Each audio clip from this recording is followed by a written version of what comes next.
ICP versus Cardano, these were two powerhouse blockchains in the last 2021 bull run, both hovering around that 10 to 20 position in the top crypto, top 10, top 20 in the crypto market cap placing. A lot of them have different things going for them. Let's break down what these two different blockchains are and which one might be a better investment for you going forward. If you're new to the channel, my name is Dawson. We do a lot of cool things on here. We talk a lot about finance, investing, crypto. So pick one of them. Hopefully you enjoy them all and we can teach you a little something while you're here. To get started, let's talk about ICP. Essentially, what you want to know about ICP in a very big picture is that it's trying to take the internet that we have today and decentralize it into blockchain and Web3. So it's trying to take the internet and kind of like decentralize the validators of the internet, the cloud servicing, the storage, what kind of pushes the HTTP requests, all these different things. And they want to integrate smart contracts, blockchain technology, node validation, staking, all that into the internet that we know today. This idea is a little controversial and we'll get into it more at the end of the video after we cover ICP and Cardano. So there's some things that I kind of have pros and cons with for it, but let's just focus on the great technology that ICP is pushing forward in the world of smart contracts and blockchain technology first. So ICP is going to be an L1 blockchain, although I don't really consider it as much of a traditional L1 as kind of like Cardano, Ethereum, Bitcoin, and these other chains. ICP really needs to be thought of as an internet, and while it does have things like swapping of tokens and DeFi and NFTs because the assets are tokenized, I would not consider it more of a financial based L1. I consider it more of like an internet L1 or something that's trying to have hostable smart contracts on an L1, kind of like how the internet hosts our social media channels, our blogs, our YouTube and stuff like that. To touch on some of the cool technology that ICP is pushing forward, because all blockchains are pushing forward different and unique technologies, ICP is pushing forward some cool different things, one of them being canister smart contracts. The way I kind of interpret canister smart contracts is that it is a smart contract that can be easily accessible for both developers and non-developers and an easy to kind of understand user experience fashion. They relate it on their website to opening a new tab in a browser window. So since ICP is kind of like an internet, it makes sense that they want to make things as simple as possible and relate it to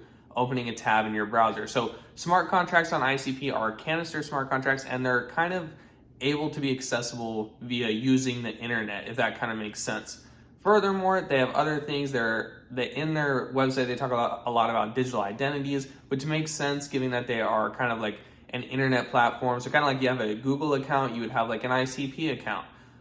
From there, they also do proof of useful work, which we'll talk about more in depth here in a second, but basically they're a practitioner of horizontal scaling of the blockchain. So in Cardano, Ethereum, Bitcoin, we see a lot of vertical scaling, bigger block sizes, reduced times between blocks. So this is all horizontal scaling. ICP has a node validation system via subnets.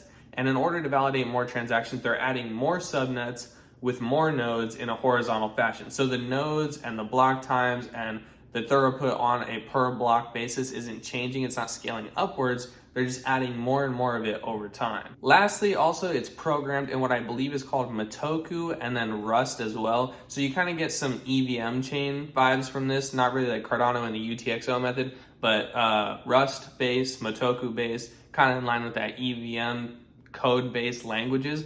And then also they have what's called neurons, which is basically your staking account on ICP. So ICP is a proof of stake blockchain, and it has staking, and you can earn, you take your ICP, you stake it. Staking on ICP is a locked stake. So you have to stake between 6 months and 8 years. Whatever time frame you choose gets you more rewards. Obviously, the longer you stake, the more rewards you get, right? And when you stake ICP, you get voting rewards for the ICP governance. Now, with those voting rewards, you have the opportunity to turn that into ICP itself.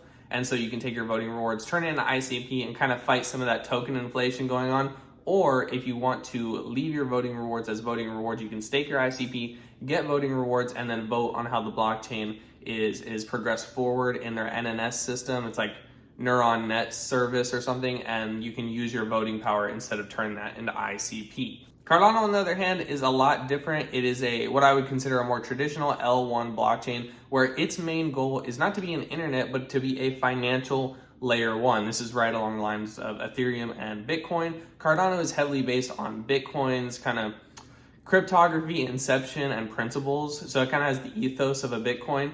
But Cardano is more of what I would consider your financial layer one, something that's trying to be untamable by a government or a large corporation, something that can't be tampered or taken away. And really, it wants people to be able to have a more sound version of money that can work on smart contracts, be executable at a large scale, and then they have different things like the peer-reviewed method and decentralization built in from the inception, so that really it acts more as a commodity like it kind of desires. Both of these chains have your DeFi, they have swapping, they have tokens, they have NFTs.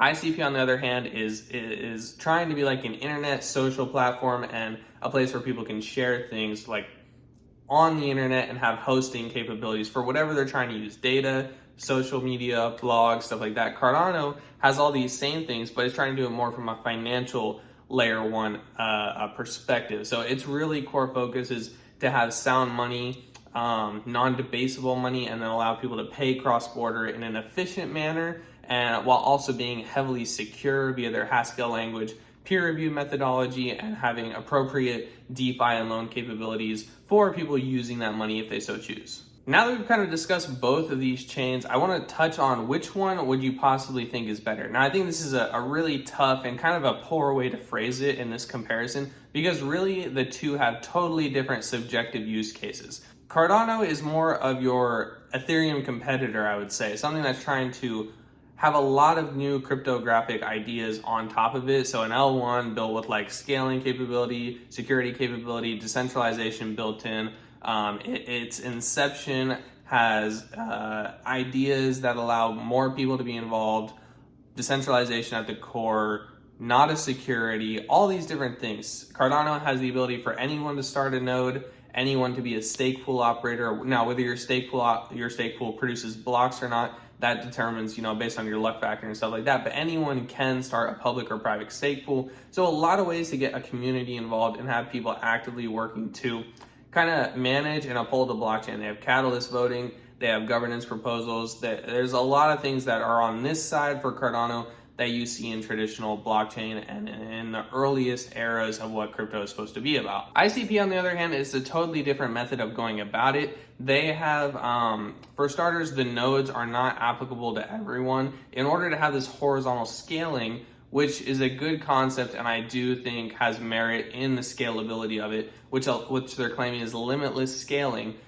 they need these nodes to operate on the same wavelength, to have certain specifications, and to kind of work together in a unit. Because of that, they have to require only certain people to run these nodes. They cannot let anyone run a node, and much like Ethereum slashing, if a node gets too high or too low on output and validation and watts of whatever the gear is running at, they have to slash or punish those node operators. So there's a lengthy node process for applying to be a node operator and being able to get ICP from validating blocks on the chain. So ICP is a little bit more restrictive in who's allowed to run a node because of all these higher end requirements. Furthermore, with ICP, we do see a lot more of pre-seed investors, I would assume like venture capital investors and other things where tokens have been locked up and are being released over time, which is why you see a huge downward trend on the market cap over the 2021, 2022, and 2023. It's because of the huge token unlocks. Cardano was not founded in the same way. It's given more to more tokens were allocated to the people, less to teams and investors. ICP kind of went the other way with the large amount of infrastructure that they're trying to build, being this kind of new internet and the goals that they're kind of accomplishing. They had larger areas of pre-seed investors and or a venture capital backing, less for investors, but they make up for that with token inflation over time, spreading more wealth out to people. And after all these tokens are vested, you will see a more linearly up trajectory of where tokens are going and who's accumulating. So to say who's better is a little bit hard. It's a little bit subjective. It's more about what do you want to do in crypto? What is your purpose here? And what are your goals? Do you want to kind of bet on this idea of the new internet, moving the internet to a more decentralized Web3 version of the internet that we use today? The internet we use today is more like a Web2 version. But a lot of people want to move it to Web3, so this is appealing to them. Or do you want to kind of go with a token that is definitely commodity backed, definitely more decentralized, definitely has a higher MAV and a higher Nakamoto coefficient and other things that allow anyone to have access and anyone to participate. It's more of a which do you prefer scenario. In both cases, I kind of see the area where an ICP can be sold to another blockchain, whereas a Cardano can't really be sold. It either lives or dies by itself. So that's another thing to factor. If you are just trying to make money, you can make a bull case for why ICP might run more, given it's only about $1 billion fully diluted market cap right now. Cardano is sitting at about somewhere between like a 10 and 15 billion. I think one of the major final things you need to know about these two chains is their difference in token supply and what that means for you as an investor. All right, so Cardano has a capped supply of like 45 billion tokens, and it's probably like 70% fully released right now. ICP, on the other hand, they have no maximum supply, kind of like Ethereum has no maximum supply, but no maximum supply. And I believe they started at about a 10% yearly inflation, and they're working their way down to a 5% yearly inflation. So if you're going into these two projects, you need to know that Cardano has more of a Bitcoin type capped supply where we're getting close to the end of that token inflation. ICP, Ethereum, Solana, these other chains have no maximum supply and are betting on the idea of a token inflation. They do have burning and minting mechanisms, right? Depending on what you do with your ICP, like if you turn it into if you leave it as voting rewards or if you turn it into ICP, this decides how much ICP goes into inflation. But if you're holding ICP, I would expect a 5% yearly inflation. And just know that your money is going to be devalued if you're not doing something about that inflation. So that is a very, very key point to note. And it's a very key point in any crypto that you're looking at. Both of these projects have really good, interesting tech going on. I do like the user experience and user friendliness of the ICP smart contracts. I like that they're in a niche lane. They're trying to do social sites. They're trying to do internet. They're trying to do decentralized applications for this purpose, trading these social tokens of ICP or their DEX token or any token that they're trying to do. Cardano has a much wider, broader scale of what's going on.